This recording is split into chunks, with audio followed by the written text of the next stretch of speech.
Did you know that Tirupati temple earned more money in a single year than most Indians unicorn startup?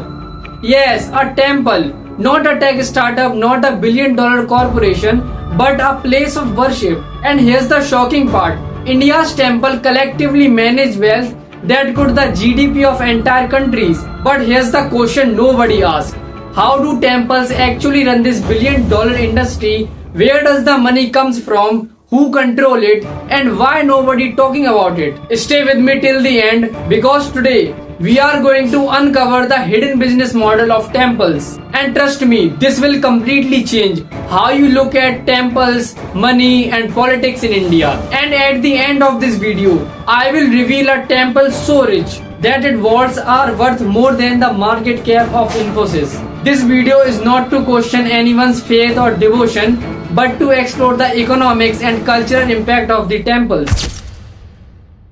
Now tell me, which is the oldest startup in the world? Before there were companies, before there were banks, and before there were government, there were temples. Think about it. What is a startup? A founder convinces the pupils to believe in his vision. People invest, not always with money, but sometimes with trust. Now compare this to the temples. Thousands of years ago, temple builders were the OG startup founder. They created something that gave to the peoples, which is hope, meaning and a community. And in return, people gave them donations, land and wealth. This is why I call temples is the oldest startup of India. And unlike modern companies that depends on ads or sales, temple run on something that even more powerful, which is faith. Because when faith becomes the currency, money automatically flows. But faith alone did not explain how Tirupati earned 3,000 crore rupees in a year. For that, we need to look at the current business model of the temples. Tirupati Balaji is not just a temple, it's an economic engine. Every year, it receives over 25 million visitors. That's more than the number of people visiting the Vatican or even Disneyland. Now imagine, each devotee donates something. Some drop coins, some donate cash and some offer gold. But the total amount is 3,000 plus crore rupees annually. But here's where the business model gets smarter.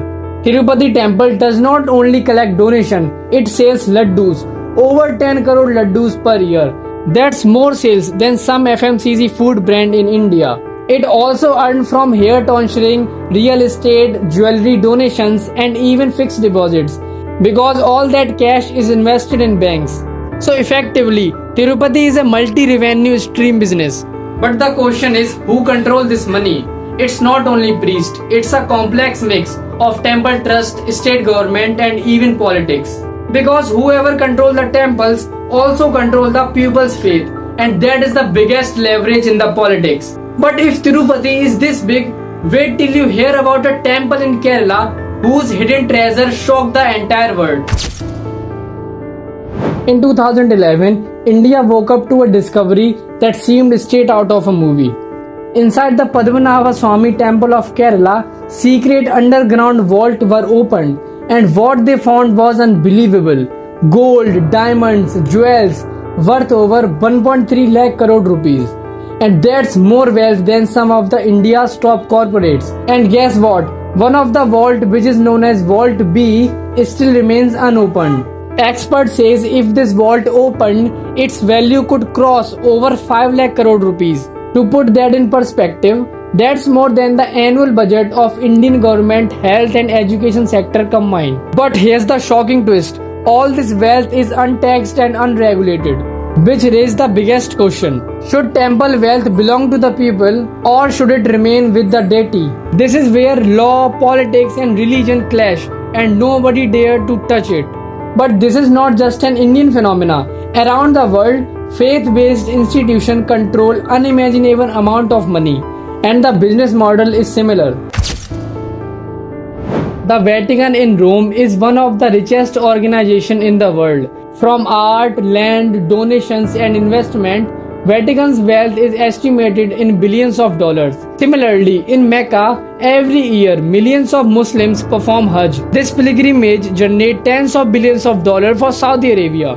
Not only by religion fees but also by hotels, airlines, food and tourism. Can you see the pattern?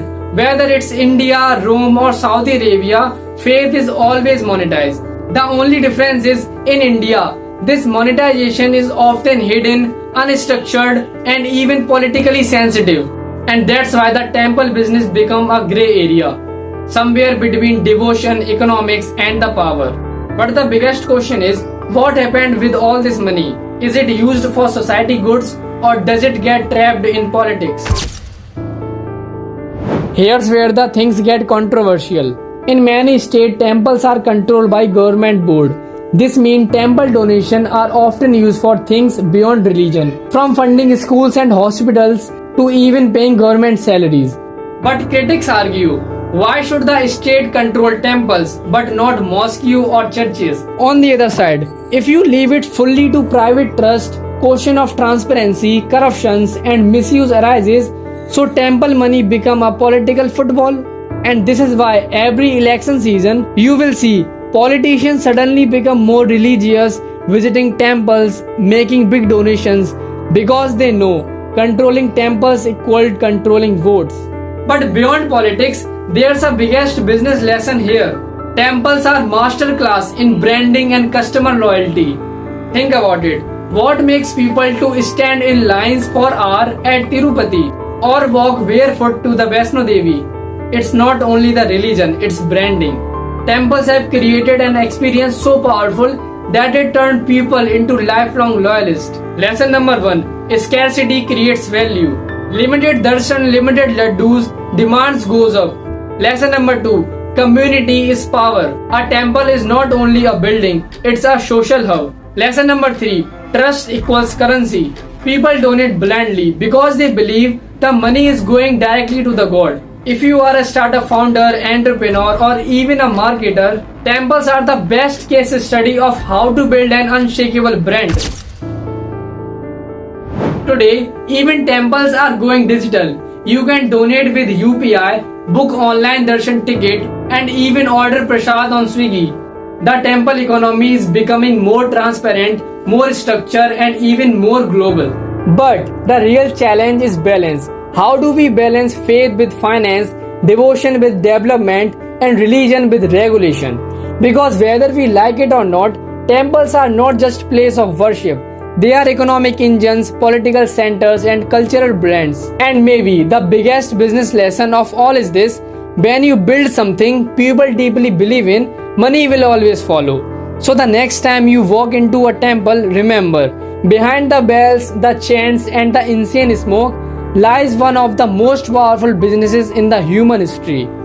Thank you so much for watching the whole video. If this video hit you, please hit the subscribe button. I will see you in the next video. Bye bye.